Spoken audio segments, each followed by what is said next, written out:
In this video, we will reveal 8 types of people you should never help, according to Buddhist wisdom. 2 of them may surprise you the most, so make sure to stay until the end. Before we dive into these teachings, let me share a powerful story that will give context and help you better understand the lesson. A long time ago, in a small Japanese village, there lived a farmer named Hiroshi, known for his kindness and willingness to help others. One day, Hiroshi found a snake caught in a trap in his corral. Even though the snake could be dangerous, Hiroshi felt compassion and decided to free it. Guided by Buddhist teachings on compassion for all beings, Hiroshi took care of the snake, fed it, and provided it with a safe place to recover. However, as soon as the snake felt better, it bit Hiroshi and escaped. Wounded and surprised, Hiroshi remembered the words of the Buddha. The nature of all beings is as it is. It cannot be changed, only understood. He understood that the nature of the snake is to bite, no matter how much it is helped.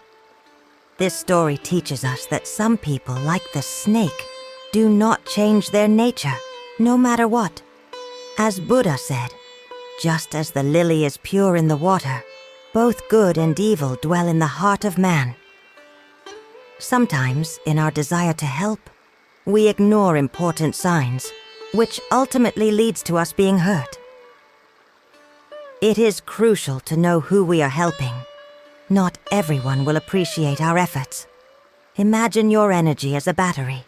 Some people recharge it, while others drain it faster than a phone with 1,000 apps open at once. Sounds familiar? We've all met both types of people. Let's dive into these energy vampires and understand why it is important to recognize them.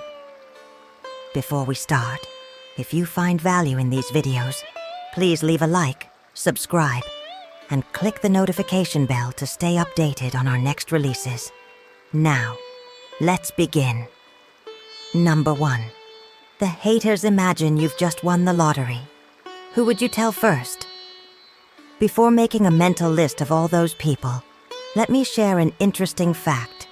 According to a Harvard study, 70% of lottery winners experience a deterioration in their personal relationships after their victory. The main reason? Envy. But you don't need to win millions to experience the destructive effects of envy. From job promotions to a new relationship, envious people are always watching, ready to launch their poisonous arrows of disapproval and resentment. Psychologist Sarah Persai, in her book The Philosophy of Envy, suggests that envy arises when we perceive a gap between what we have and what we think we deserve. It's as if we have an internal cosmic justice counter that goes off when someone else gets something we think should be ours. But here's the key insight. Envy isn't necessarily bad. In fact, it can be a powerful motivator. As Thomas Edison said, to invent something new, you need a good imagination and a pile of junk. Channeling envy correctly can lead to success or disaster, depending on how you use it. The best approach? Keep your successes and plans a secret. In today's world, it feels like if you don't post something on social media, it didn't happen. But sometimes, it's better to do exactly the opposite. Why?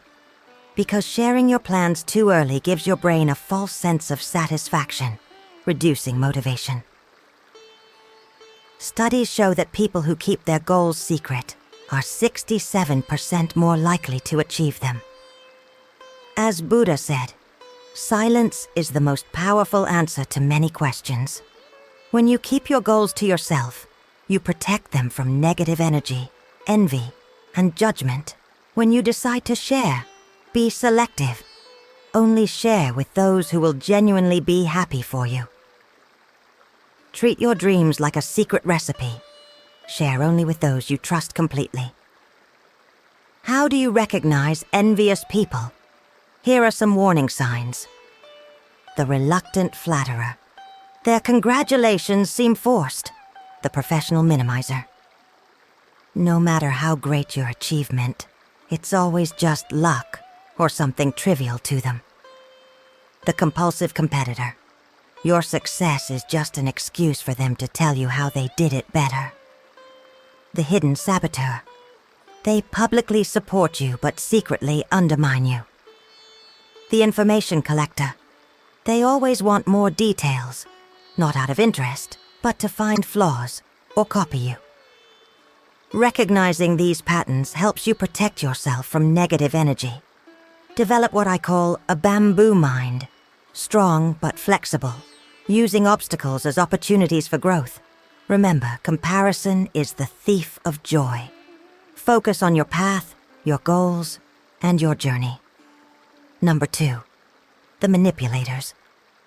These people are true artists at using the goodwill of others to serve their own interests. They play emotional chess, moving your pieces without you even knowing. As Buddha said, the most important thing is to find balance between calm and action. Stay calm, observe, and be aware. Manipulators thrive on our emotions. Awareness is your best defense. Number 3, the ungrateful lemur. Matter how much you give, it's never enough.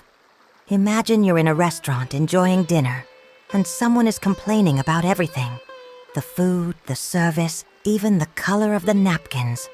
Ungrateful people have a filter that only lets in the negative, blocking out all the good. Gratitude is a plant that needs watering. If you're always giving and never seeing it bloom, maybe you're in the wrong garden. Number 4, the lazy-some people are masters of the art of doing nothing. They always have an excuse and procrastinate endlessly. In Buddhism, we are taught to be fully present in every moment and to commit fully to our actions, no matter how small. When I sweep the path, I also sweep my mind, said a Zen monk.